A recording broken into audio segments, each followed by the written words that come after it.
So, hello everyone, welcome to our online learning platform SP lesson competitive exam. So बच्चों, हमारी series चल रही है सक्सेस बूस्टर सीरीज, जिसमें हम कंप्लीट कोर्स ऑफ फिजिक्स की बात करने वाले हैं।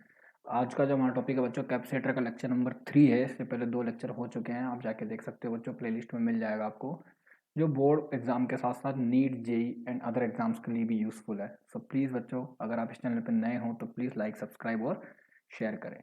तो आज का जो हमारा पहला टॉपिक है बच्चों, वो है force on A dielectric in a capacitor. Force on a dielectric in a capacitor.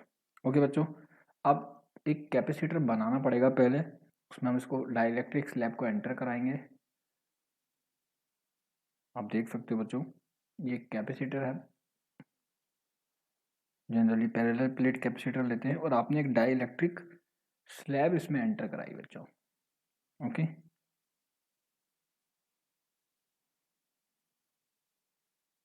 जैसा कि आपको डायग्राम में दिख रहा है बच्चों।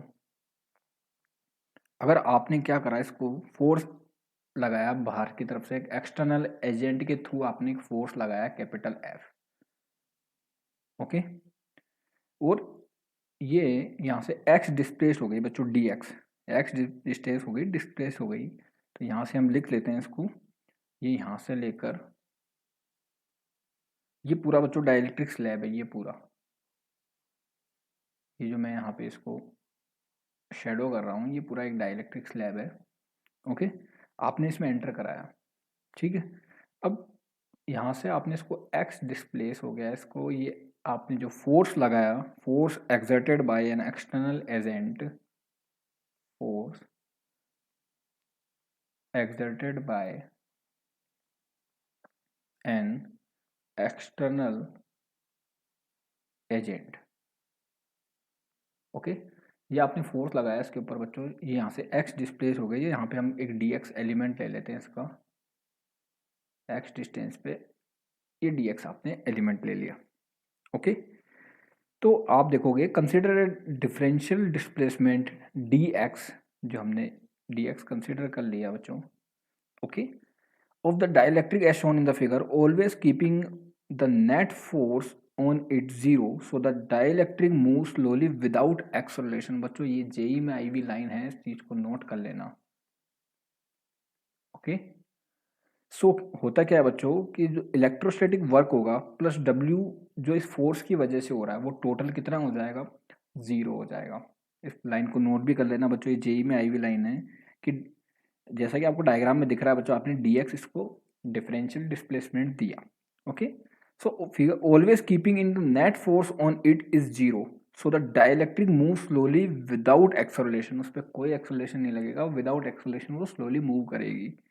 सो इसका मतलब ये हुआ बच्चों कि टोटल वर्क डन बोले तो W इलेक्ट्रोस्टैटिक्स प्लस W जो इस फोर्स की वजह से लग रहा है, वो टोटल जीरो हो जाएगा बच्चों। कभी भी आप डाइलेक्ट्रिक स्लैब का क्वेश्चन करोगे, force on A dielectric slab, तो उसमें आपको यही फॉर्मूला सबसे ज़्यादा यूज करना है कि W force plus W of electrostatics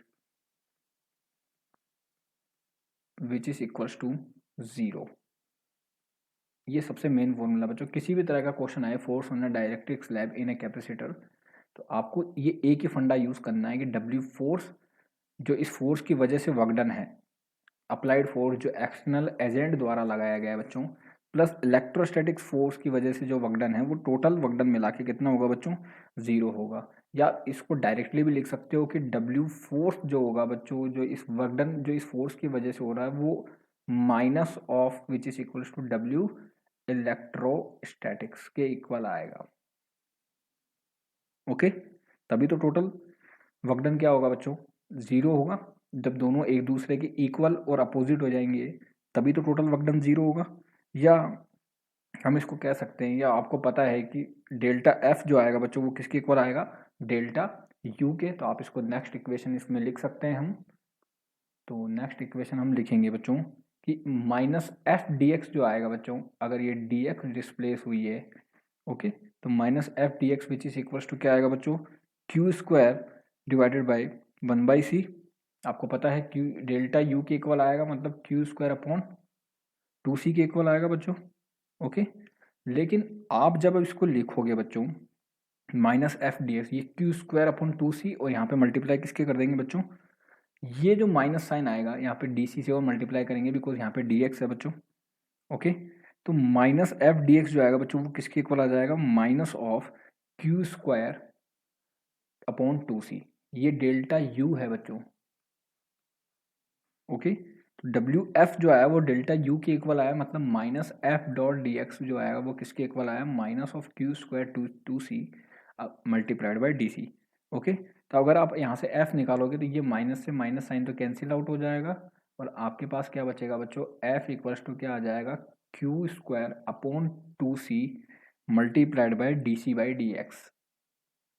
इस डी एक्स को आप यहाँ भेज दोगे बच्चों तो आपके पास क्या आ जाएगा, F equals to Q square upon 2c D C by D X. Okay, this is also true for the force between the plate of the capacitor. If the capacitor has battery connected to it, then the potential difference कितना आ जाएगा बच्चों, V equals to Q by C आ जाएगा।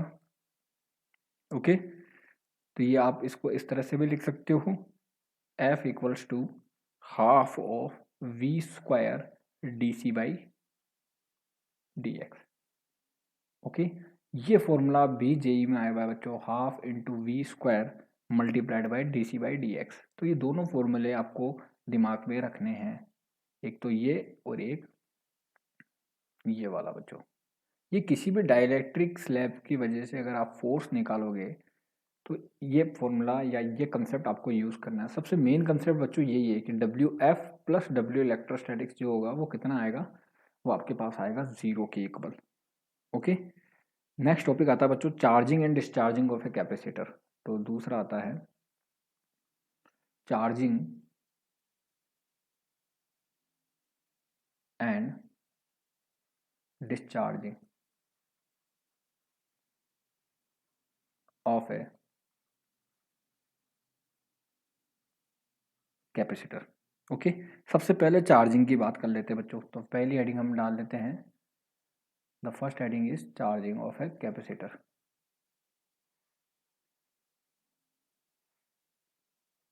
तो charging की situation में होगा क्या बच्चों, देखो ये यहाँ पे एक रेजिस्टेंस है।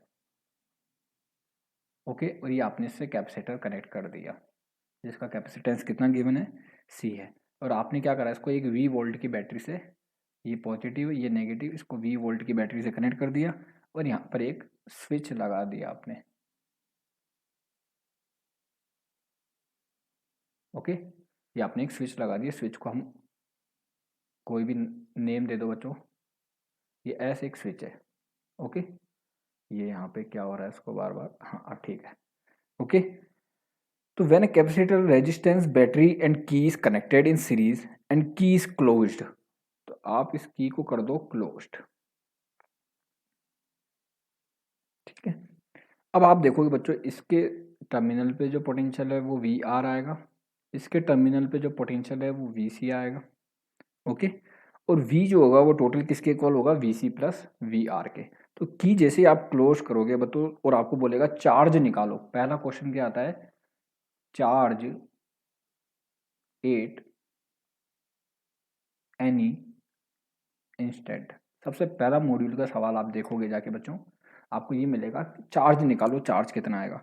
तो आपको पता है बच्चों डायरेक्टली आप इक्वेशन लगा सकते हो, v equals to V C plus V R. सारा मैथमेटिकल खेल है बच्चों, कुछ भी रटने की जरूरत नहीं है इसमें आपको। v equals to V C plus V R लगाओगे। ओके, अब वी सी को आप क्या लिख सकते हो बच्चों, क्यू बाई सी लिख सकते हो, और वी आर को आप क्या लिख सकते हो बच्चों, आई आर लिख सकते हो। तो एक क्वेश्चन तो v पर ऐसे बनता है, और आपको कैसे पूछ सकता है बच्चों, v equals to Q by C, I को आप क्या लिख सकते हो बच्चों, D Q by D T, ये आपने लिख दिया D Q by D T multiplied by R. ये इसके ऊपर भी बेस्ड मॉड्यूल में क्वेश्चन है बच्चों, Q by C plus D Q by D T into R. ठीक है, ये तो हो गया चार्ज एट एनी इंस्टेंट। अब यहाँ से अगर आप Q की वैल्यू निकालते हो बच्चों यहाँ से, तो Q की वैल्यू डायरेक्टली आती है, वो आती है बच्चों सी वी 1 माइनस ई की power minus T over R C, ये यहाँ से Q की वैल्यू आती है। ओके, इस सी वी को आप Q नॉट भी लिख सकते हो, तो ये आ गया Q equals to Q not 1 minus E की power minus T over R C, ये वैल्यू आती है बच्चों charge at any instant. Okay, लेकिन जब टी इक्वल्स टू टॉ आ जाए बच्चों, टी इक्वल्स टू अगर टॉ हो जाए, जहाँ टॉ क्या है बच्चों, टाइम कांस्टेंट बोलते हैं इसको, ध्यान रखना है आपको, इसको बोलते हैं हम टाइम कांस्टेंट। ओके, और टॉ की जो वैल्यू होती है बच्चों वो किसके इक्वल आती है, आर सी के।